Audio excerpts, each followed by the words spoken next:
Hey, this is Annie. And Samantha. And welcome to Stuff I Never Told You, a production of iHeartRadio.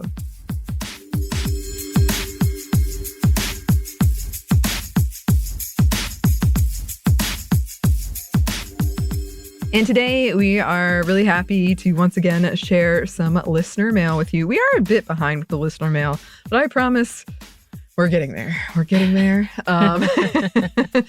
Yes. And we would really love to hear from you of any of your perhaps funny, memorable holiday memories that we discussed some in our episode about the power of friendships between women, anything like that, because we would love to read those. So just send those our way. But yeah, we have a couple that we wanted to read today as it's such a strange, the end of the year is such a strange time because it's like you're getting back into the groove from the holiday, but getting ready to go on the next one. Right. So, it's that yes. weird. I read also college students being like, you know, having that break and then knowing you have 3 weeks of like cramming and testing and then another break and then realizing like you got a little while to go before your next break after the fact. Yeah. That was always the hardest. Yeah, I forgot about that. The Right. cramming for exams. Yes. Oh, yeah. Jeez. Sorry, Well, good y'all. luck with that to any listeners. We're thinking of you. Yeah. School's hard. It is hard. It's stressful. It is Anyway. legitimately stressful. So hard. So yeah, let's jump into these emails and letters and maybe even social media. I don't think we have any, but we'll see. Anyway, so I got one from Catherine and she wrote, "Hi, Annie and Samantha. I love Disneyland and happen to be childless by choice." There's a trademark here, and I really like that. I really hope you trademark that, Catherine. I like to joke that there are 3 types of people that go to Disneyland or Disney World, as the case may be, illustrated by a favorite photo from my last trip in 2018. So she put people who went to Disneyland as kids and get major nostalgia endorphins when going again, or who are kids and get regular endorphins. This is me. People who love all things Disney and want to experience the pinnacle of the Disney experience, going to Disneyland. This is my sister-in-law and her first Disneyland trip. Aw. And then people who are dragged to Disneyland by the other 2 people. This is the 2 brothers, our husbands. Is that me? Am I the dragged one? I would say you're like a step above drag. Okay, great. Yeah, Catherine, can you give me a 0.5 rating on that? Because that's so true. But at the same time, like, I enjoyed it. Mm-hmm. I don't go for the nostalgia because I don't have that nostalgia. I don't get very excited about it because, I don't know, like, I think I missed so many things in childhood that I'm like, okay. Which is weird. But like, there were places that I'm like, oh, I do love this. I loved Epcot Center because of the experience of like, this is traveling without traveling. But I know that's Disney World. But like stuff like that, I guess I would be, so I would be the 2.5 on this scale. Oh, I like this. Yeah. So I like that we're incorporating this. We're making it official. And I guess I would be in the picture. I'd be right in between the husband and the sister-in-law. I love it. The picture is very cute too. I responded to Catherine, but it came back with a mailer demon. Oh, so no. I don't know. I know. But we the need picture... your new email. Oh. She ghosted us. Oh no. Well, we liked the message and the picture. If you are listening. And it is true. I do feel like there are these levels of people, adults who go. So this was very fun to read. Another Samantha wrote, "I'm listening to the Sminty Star Wars episode from this year right now. I'm way behind. And you mentioned Rogue One in it briefly. Thought you might get a kick of how my husband and I refer to that movie as Everyone Dies, the movie." Yes, thank you. Other Samantha, I appreciate that. It is true. It is, yes. I got tricked. I just was not being a great friend and forgot that not everyone knows everything about Star Wars. As you could tell me afterwards, it's the Titanic of Star Wars. It's like, obviously they die. And you were like, what? Anyways, Samantha goes on. Love your pods and especially appreciate that Annie and I are about the same age, I think. I'm 34. I've even started my own pod, although it doesn't release until October 31st. Actually, the book it's on might make a good subject for Sminty. It's called Fourth Wing by Rebecca Yarros. It's a spicy fantasy novel with dragons. The main character is Violet Sorrengail. She is 20 years old and has a confirmed disability, Ehlers-Danlos syndrome. She is a great feminist character, in my opinion, in how she overcomes all of her adversity and how her compassion earns her the most respect where it counts. Didn't want to spoil it for you. Okay.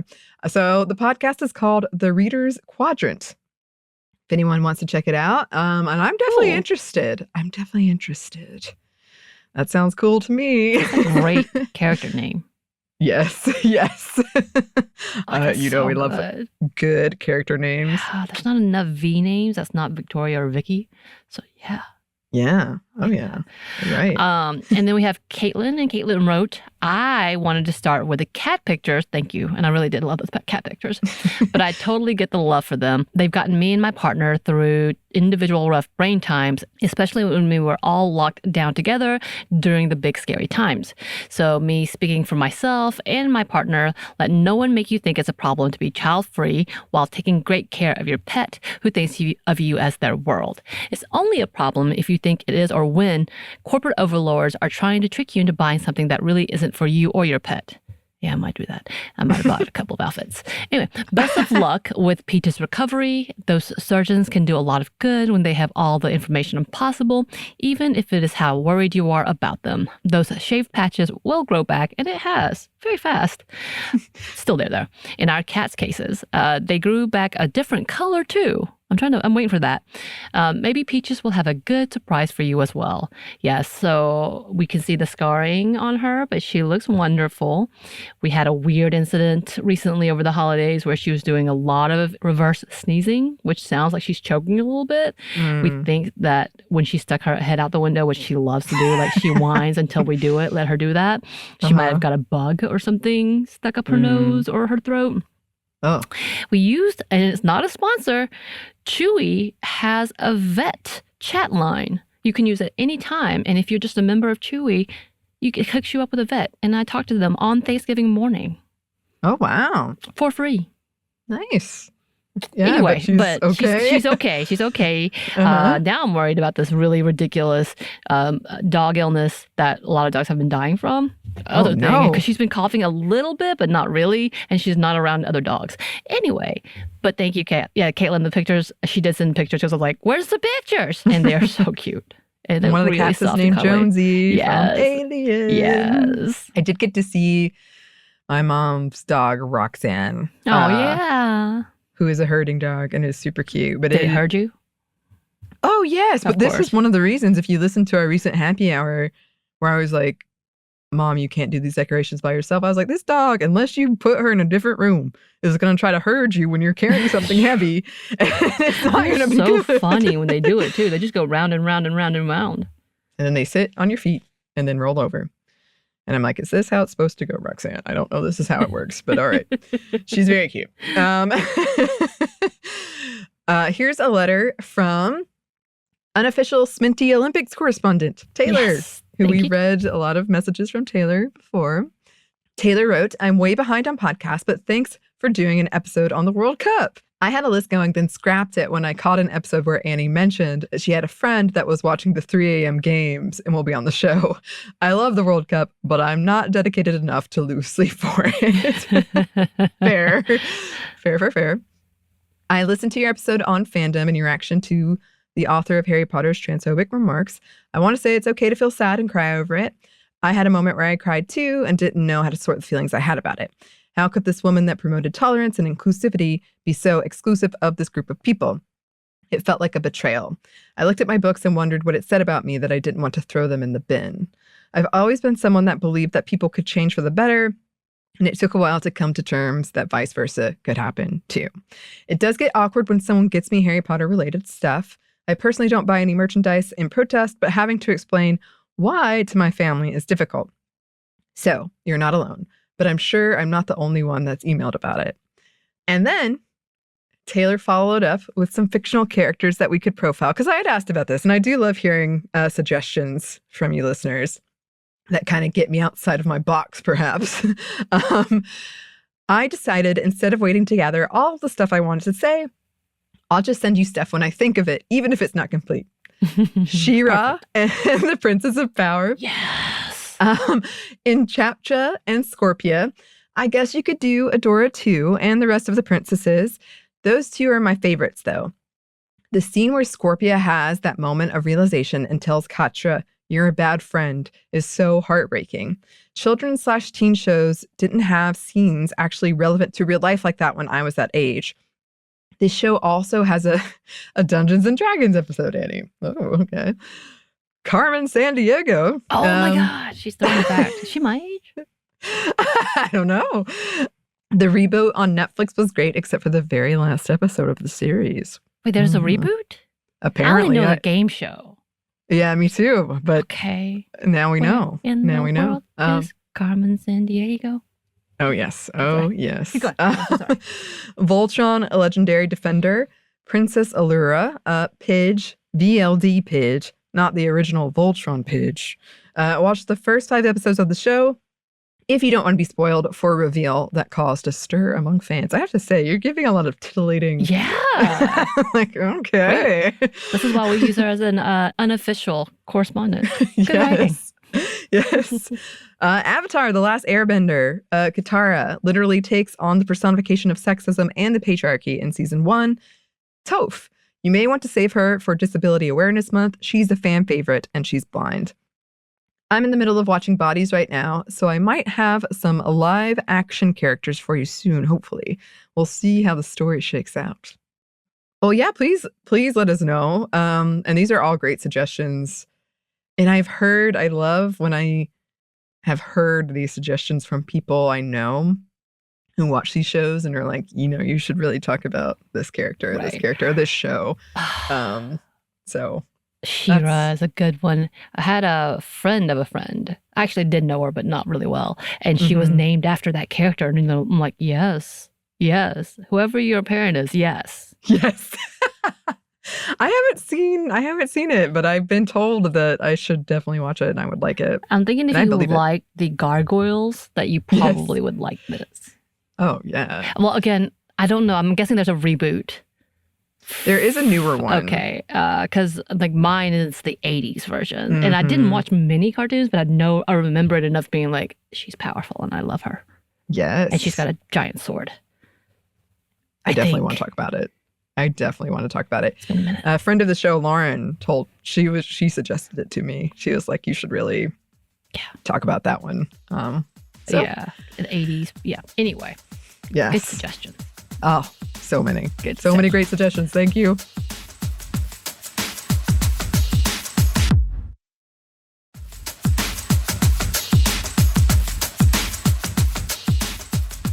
And then Melissa wrote, "This is mostly for Samantha, but feel free to join Anney." Yeah, feel free to join Anney. "Have you heard of the documentary Twinsters?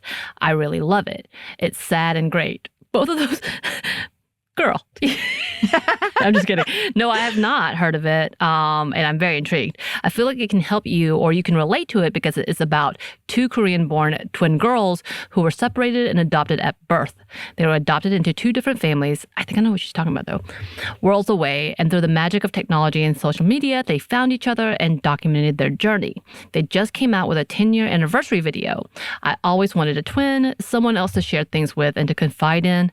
I do come from a biggish family, but I don't feel connected to them, and they refuse to connect with me.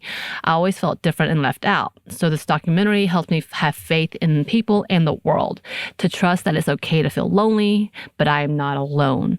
To trust the world and the kindness of others. It makes me cry, but it's also great for my soul. It has always given me inspiration to write a book, but I'm so busy with life here in California. Understand that, and writing a book takes a lot.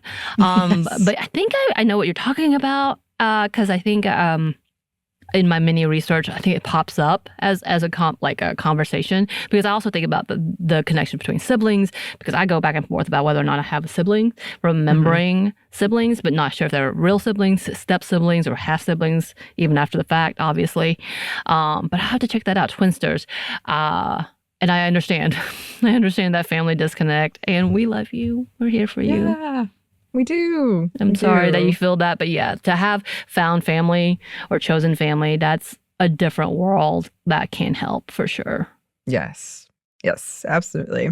I also wanted a twin, but it was because I was in love with Mary-Kate and Ashley. That's right. And I just wanted to be like them.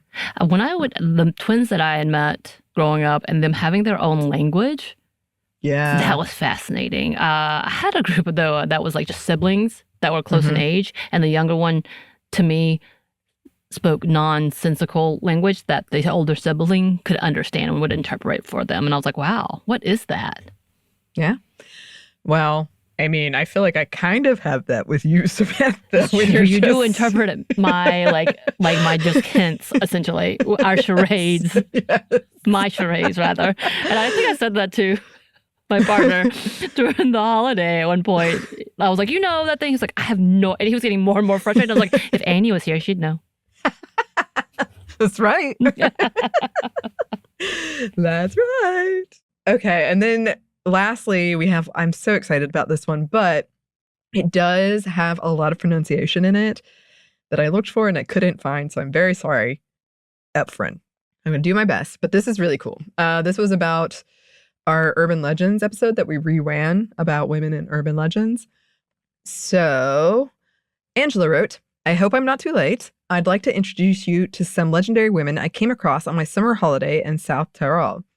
During an easy hike, we came across a wooden sculpture of Selig of Magronda. Again, I'm sorry. Ugh. By the way, only the English translation uses the word elves. That would be elven in German. Selige seems to be its own expression. My only connotation would be Selige, blessed, because I didn't capture the whole English text of the sign in my photo, which, yes, there are 2 photos attached of the statues and then kind of a plaque explaining them. I have translated it for you. Seliga women used to live in Magronda Nut. They were wise women who were hardworking and helped the farmers with their work, but always decided for themselves how they wanted to live. They never revealed their names and always made it a condition that they were not to be asked about it. Otherwise, they would have to go back to their caves immediately. The Seligen of Magronda always helped the farmers on the nearby Valdanes and Molten Meadows. Every year, the same Seliga would come to a young farmer to help with the hay harvest. The young farmer fell in love with her. He wished nothing more than that she would come with him. But since she did not want this, he resorted to a ruse. When the hay work in the meadow was almost finished, he tied her foot to the meadow tree. When she noticed this, she began to cry bitterly, broke away, and disappeared on the spot. In the family of the farmer, it is said to this day there was always someone limping. Oh, yeah, cursed, huh?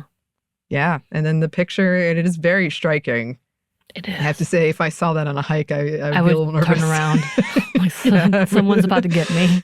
Yeah. But it's a heartbreaking story, but that's a classic, like, urban legend. Right. I I can't believe we haven't heard this one. I know. Thank you so much. Thank you, yeah. For sending. And to any topic we do that's seasonal, you can email us at any time. You can let us know about it at any time. It has to be within that month because we are so precise, and we are not. No, we will talk about anything at any point in the year. It just feels like it. Yes, yes. So thank you. Thanks to all of these listeners who wrote in. Thanks to all of you who have written in, contacted us. We love hearing from you. Yes. So thank you. Yes. And if you would like to contact us, you can. Our email is stephanieandmomstuff@iheartmedia.com. You can find us on Twitter at momstuffpodcast or on Instagram and TikTok at Stuff I Never Told You. We have a TeePublic store and we have a book that you can get wherever you get your books. Thanks as always to our super producer Christina, our executive producer Maya, and our contributor Joey. Thank you. And thanks to you for listening. Stuff I Never Told You is a production of iHeartRadio. For more podcasts from iHeartRadio, you can check out the iHeartRadio app, Apple Podcasts, or wherever you listen to your favorite shows.